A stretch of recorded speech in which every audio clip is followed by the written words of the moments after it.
Walter Christoph, Kommandant der Feuerwehr Nützendas.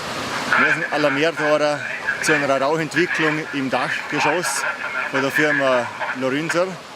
Bei unserem Eintreffen hat die erste Erkundung ergeben, dass wir ganz da mal im 5. Stock einen Brand gehabt haben, im Ausmaß von 2-3 Quadratmeter. Ein Entstehungsbrand im Dachboden ist gefolgt, dass er auf den Dachstuhl übergreift.